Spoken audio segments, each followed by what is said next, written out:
नमस्कार। न्यूज़ डंका में मैं महेश विचारे आप सभी का स्वागत करता हूं। दोस्तों, 1 फरवरी को यानी इतवार को हमारा बजट पेश होने वाला है।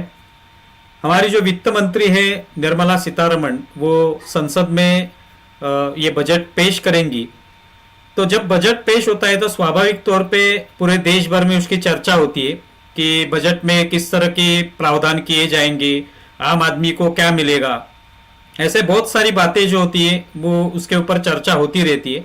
आज भी हम इसी मुद्दे को लेकर बजट में क्या क्या हो सकता है, आम आदमी को क्या मिलेगा और अलग अलग क्षेत्रों में किस तरह के प्रावधान किए जाएंगे, इसके बारे में थोड़ी चर्चा करेंगे। और इसीलिए हमारे साथ हैं अर्थ विश्लेषक विनीत नाहटा जी। पहले तो मैं उनका थोड़ा इंट्रोडक्शन करवा देता हूं, उसके बाद हम अलग अलग पहलुओं पर उनसे चर्चा करेंगे। विनीत जी, आपका बहुत बहुत स्वागत है न्यूज़ डंका में। नमस्कार। तो विनीत जी पावर गिल्ड ट्रेजरीज इंक के प्रबंध निदेशक हैं। ये जो कंपनी है फिक्स्ड इनकम ट्रेजरी मैनेजमेंट के क्षेत्र में एक अग्रणी कंपनी के नाम पर जानी जाती है। उसके अलावा श्रम एवं रोजगार मंत्रालय के अंतर्गत कर्मचारी भविष्य निधि संगठन, जिसे ईपीएफओ कहा जाता है, उसके केंद्रीय बोर्ड के वो ट्रस्टी भी हैं। पीएचडी चैम्बर की आर्थिक मामलों की जो समिति है उसके भी वो अध्यक्ष हैं। तो बहुत महत्वपूर्ण जिम्मेदारियां वो निभा रहे हैं। तो स्वाभाविक है कि बजट पर उनकी एक खुद की एक अलग भूमिका हो सकती है, अलग विश्लेषण वो करेंगे। तो आइए जानते हैं कुछ पहलुओं पर उनकी क्या राय है। विनीत जी, आपका बहुत बहुत स्वागत है फिर एक बार। धन्यवाद। तो जब बजट पेश होता है तो स्वाभाविक तौर पर सबसे ज्यादा बजट पर ध्यान होता है वो आम आदमी का होता है कि आम आदमी को उससे क्या मिलेगा। ज्यादातर यानी महंगाई के ऊपर चर्चा होती है, रोजगार के ऊपर चर्चा होती है, या उनको जो इनकम टैक्स होता है उसके जो लिमिट होंगे उसके बारे में चर्चा होती है। तो पहले थोड़ा सा इसके बारे में हम जानना चाहेंगे कि आम आदमी को इस बजट से क्या अपेक्षाएं हैं। टैक्स की दरों में कटौती की संभावना है। आम आदमी को टेक होम पे, जो एवरेज सैलरी मिडिल क्लास है, टैक्स की दरों में कटौती होने से उनके हाथ में जो खर्च करने की राशि है वो बढ़ जाएगी। इससे जो जितना ज़्यादा वो खर्च कर सकेंगे हमारी अर्थव्यवस्था को मजबूती देने में और मनी सर्कुलेशन को बढ़ाने में वो काफ़ी सहायक रहेगी। और इसके अलावा महंगाई जो है उसके ऊपर अंकुश लगाने के का जो सिलसिला है वो अभी हमारी महंगाई काफ़ी कंट्रोल में है, काफ़ी नियंत्रण में है। सीपीआई जो है वो 0.6% के करीब है, जो कि काफ़ी नीचे है। रिजर्व बैंक ऑफ इंडिया 4% के करीब इन्फ्लेशन का उनका टारगेट है, उससे काफ़ी नीचे है। तो इससे ब्याज की दरों में भी हम कटौती की उम्मीद कर सकते हैं, जिससे आम आदमी को काफ़ी फायदा होगा। ईएमआई के ऊपर जो काफ़ी सारे लोन, जैसे home loan, auto loan, personal loan या कंज्यूमर ड्यूरेबल्स के लोन हैं, और जो स्टूडेंट्स हैं वो जो एजुकेशन लोन लिए हैं उसमें ईएमआई जो वो पे कर रहे हैं उसमें वो राशि कम हो और उसमें कटौती की हम उम्मीद कर रहे हैं। तो यही आम आदमी के परिप्रेक्ष्य से कुछ एक पहलू हैं जिनके ऊपर हम पॉजिटिव हैं और आशा करते हैं कि सकारात्मक रिजल्ट आएंगे इस बजट के बाद। जैसे अभी आपने जिक्र किया ब्याज दर का, तो रिजर्व बैंक हर वक्त एक ब्याज दर के बारे में निर्णय लेती है। तो उसके बारे में क्या अपेक्षाएं है, किस तरह से उसमें क्या कटौती हो सकती है, बढ़ सकता है, क्या होगा? पिछली मॉनेटरी पॉलिसी के अंदर रिजर्व बैंक ने ब्याज की दरों में कटौती की थी और पॉलिसी गाइडेंस में ये कहा गया था कि यदि महंगाई नियंत्रण में रहती है, हमारी मुद्रास्फीति की दर आरबीआई के जो टारगेट इन्फ्लेशन का रेट है उससे नीचे रहे, तो आगे भी हम भविष्य में भी हम उम्मीद कर सकते हैं कि ब्याज की दरों में कटौती हो। और इसके अलावा जो केवियट्स या जो आशंकाएं आरबीआई ने जताई थी उसके अंदर में मुद्रा डॉलर और अन्य फॉरेन एक्सचेंज की करेंसीज के प्रति भारतीय रुपया का क्या रुझान रहेगा, और फॉरेन इन्वेस्टमेंट इंडिया के अंदर में जो आ रहा है उसके ऊपर क्या असर पड़ेगा, ये भी क्या है कि जियोपॉलिटिकल सिचुएशन और ट्रेड हम्म वोलेटिलिटी और टैरिफ टेंशंस, ये क्या है कि ब्याज की दरों में आगे किस हिसाब से कटौती हम्म होगी, और उसके अलावा सोने हम्म और चांदी के मूल्य, ये हम्म कई चीजें हैं जो क्या है कि काफी प्रभाव डालेंगी। तो जो जियोपॉलिटिकल हम्म एस्पेक्ट है और हम्म इंटरनेशनल ट्रेड का एस्पेक्ट है, उसके ऊपर हमारा उतना अधिकार नहीं है, हमारा वो चीजें हमारे कंट्रोल के बाहर हैं। पर जहाँ हम्म तक हमारा इंटरनल मैनेजमेंट का संबंध है, जो हमारे हम्म दायरे के अंदर है और जहाँ पर हम कुछ काम करके उसको सुधार सकते हैं, वहाँ हम्म जो वित्तीय घाटा है वो एक बहुत बड़ा पहलू है। हम्म फाइनेंस मिनिस्ट्री का ये घाटा जो है वो बढ़ाएंगे नहीं, उसको एक्सेप्टेबल लेवल जो है उसके अंदर रखेंगे। हम्म 4.4% के करीब वित्तीय घाटा रहने की हम्म उम्मीद है। और हम्म इस बार जो हमारा कैपिटल एक्सपेंडिचर के ऊपर, रेवेन्यू नहीं, हम्म कैपिटल एक्सपेंडिचर के ऊपर में बहुत ज़्यादा जोर था, और इसका अब हमको भविष्य में अच्छा रिजल्ट भी दिखेगा।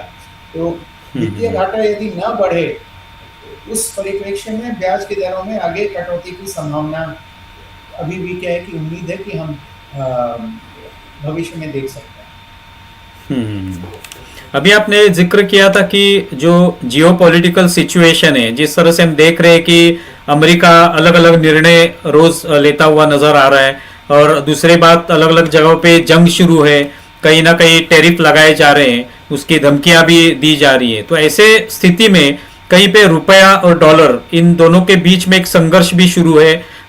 डॉलर की भी स्थिति कुछ अच्छी नहीं है, और उसके वजह से स्वाभाविक तौर पे रुपए पर उसका असर पड़ते हुए नजर आ रहा है। दूसरी बात, हमने अभी एक जो डील किया था यूरोपियन यूनियन के साथ, जिसको मदर ऑफ ऑल डील्स कहते हैं, तो इसमें यूरो और रुपया, इसके बीच में क्या किस तरह का मूल्यांकन होगा, तो इसके बारे में कुछ बता सकते हैं जिसका बजट पर एक प्रभाव दिखाई देगा।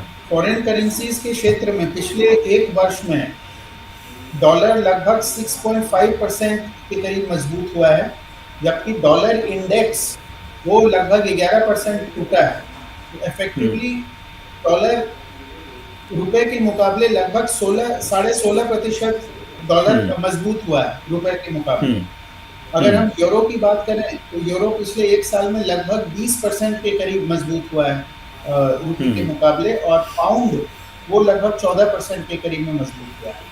तो हम्म ओवरऑल सिचुएशन जो है फॉरेन करेंसी के अगेंस्ट रुपया क्या है कि हम्म कमजोर हुआ है। इसके जो कंसिक्वेंसेस हैं वो है, एक हमारी महंगाई के ऊपर असर पड़ता है। जो चीज़ें हम लोग आयात करते हैं जिसमें हम्म क्रूड ऑयल प्रमुख है, तो आपने अभी जैसे हम्म बताया कि वॉर की सिचुएशन कई जगह में, जो मिडिल ईस्ट की हम्म कई कंट्रीज है वहाँ वॉर की सिचुएशन अगर उत्पन्न हो जाती है, तो कच्चे तेल हम्म के भाव में के मूल्यों में वृद्धि की आशंका है। इससे हमारी महंगाई के ऊपर असर पड़ेगा।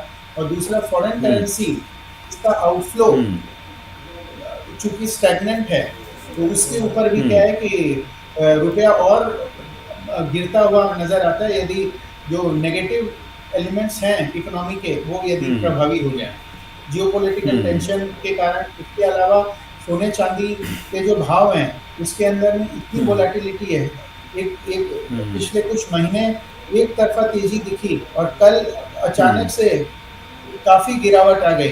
तो यहाँ क्या हम्म है कि सोने और चांदी के मूल्य में जो उथल हम्म पुथल हो रही है, उससे भी फॉरेन एक्सचेंज का रेट जो है डॉलर के ऊपर और अन्य करेंसीज के ऊपर काफी असर पड़ेगा। हम्म अभी जैसे आपने हम्म जिक्र किया यूरोपियन यूनियन के साथ हमारा जो मदर ऑफ ऑल डील्स है, ये हमारे हम्म देश के लिए काफी संतुष्टकरण है, और आगे जाके ये हमारी अर्थव्यवस्था को काफी मजबूती हम्म देगा। हमारा जो बैलेंस ऑफ ट्रेड है उसको, हम्म उसकी नेगेटिविटी को कम करने में और उसको पॉजिटिव बनाने में ये हम्म मदद करेगा।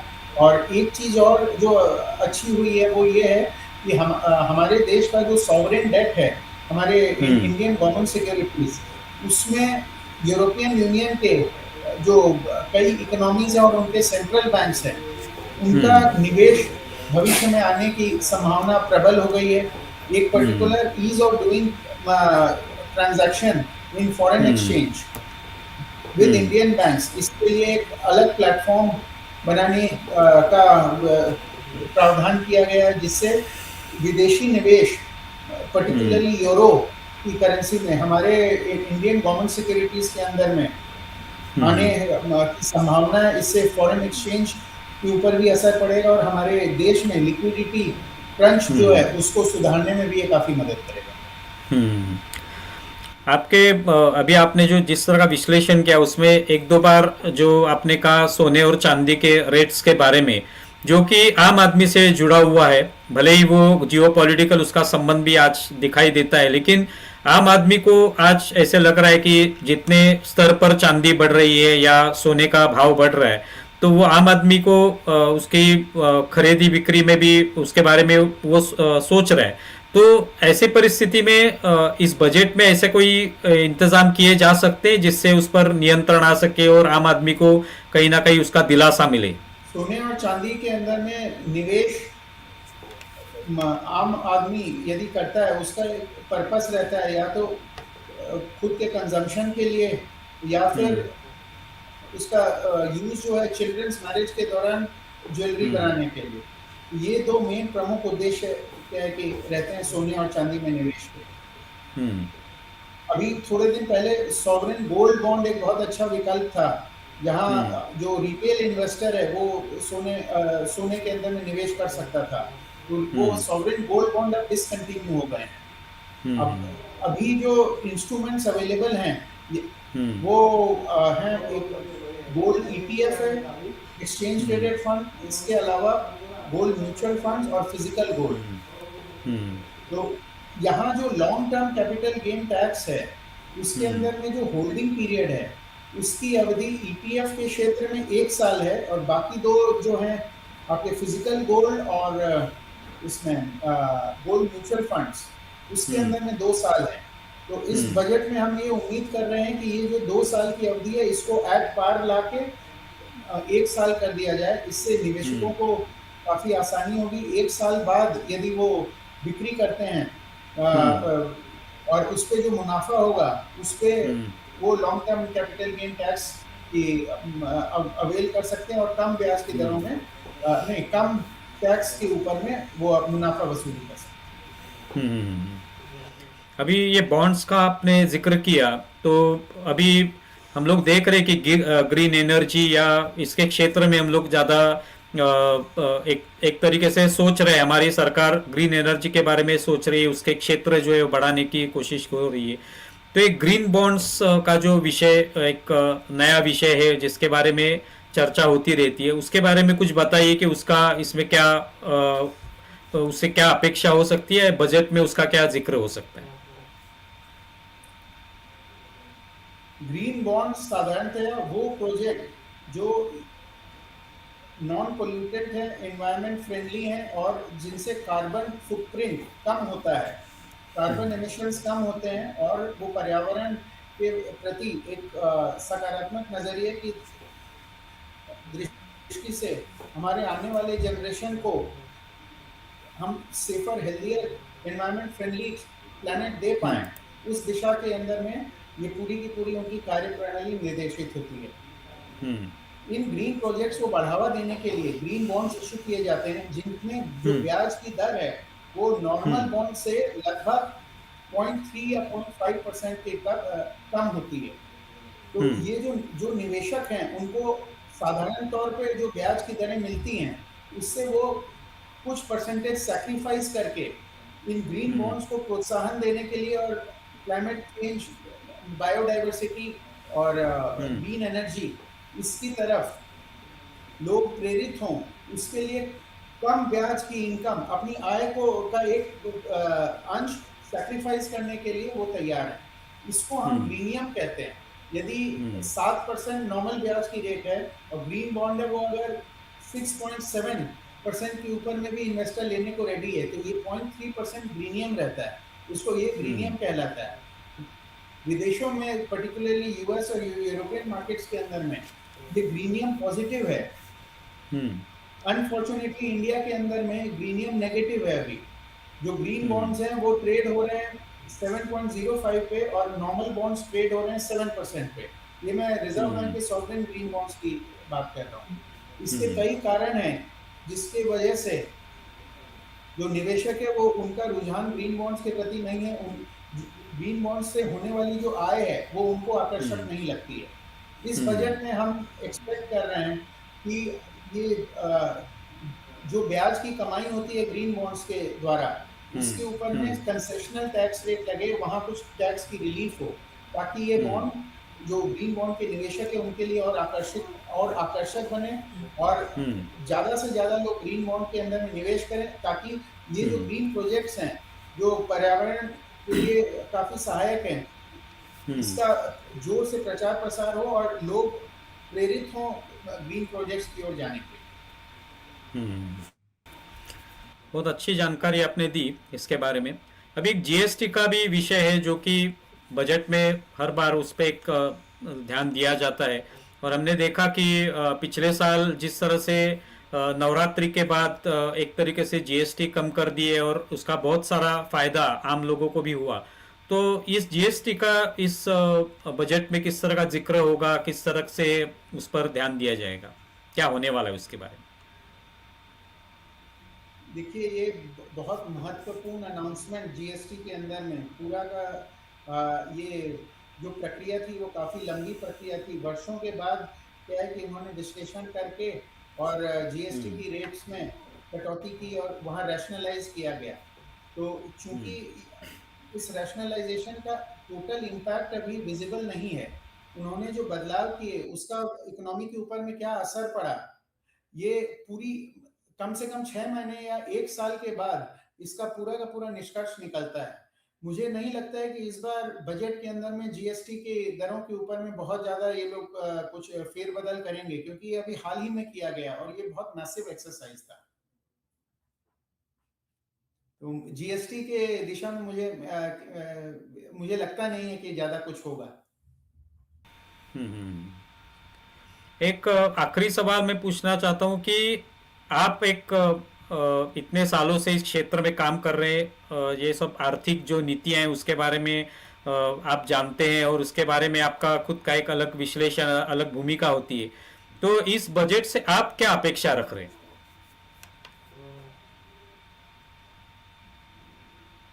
इस ये आने वाला बजट बहुत प्रोग्रेसिव होगा। इकोनॉमी हमारी अर्थव्यवस्था को मजबूती प्रदान करने के लिए और हमारे जो हम्म पीएम का मिशन है हम्म 2047 तक हम विकसित देश बने, हम्म उस उद्देश्य को पूरा करने के लिए ये हम्म बजट क्या है कि ऐसे ऐसे स्कीम्स लाएगा, ऐसी संरचना करेगा कि ये हम भारतवर्ष विकसित देश बने और जल्दी बने और हमारी हम्म अर्थव्यवस्था को मजबूती मिले। अभी हम चौथे स्थान पे हैं ग्लोबली हम्म अर्थव्यवस्था के।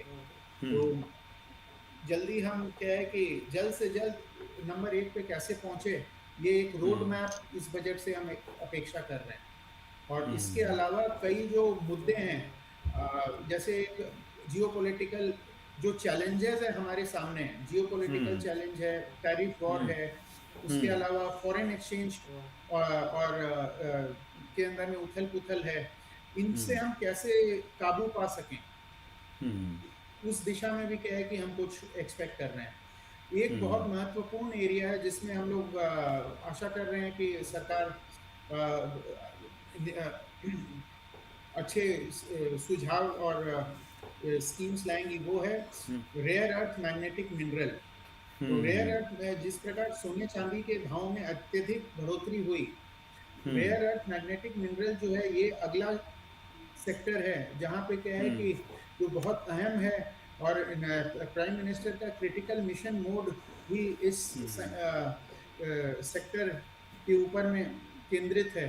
तो यहाँ हम हम्म एक्सपेक्ट कर रहे हैं कि सरकार ऐसी स्पेशल स्कीम्स लाए जिससे रेयर अर्थ मैग्नेटिक मिनरल्स जो हैं उनका हम्म माइनिंग, उनके एक्सप्लोरेशन और उनके यूजेज जो हैं उसके ऊपर हमारा देश सेल्फ सफिशिएंट बने। हम्म। ये आखिरी मुद्दा बहुत महत्वपूर्ण आपने बताया, जिस पर हम सभी को ध्यान देना आवश्यक होगा। और विनीत जी, आपने यहाँ आके हमारे साथ ये महत्वपूर्ण बात की बजट के बारे में, ये कुछ अलग अलग पहलुओं पर आपने अपनी भूमिका रखी, इसके लिए बहुत बहुत आभारी हैं। धन्यवाद। धन्यवाद। नमस्कार।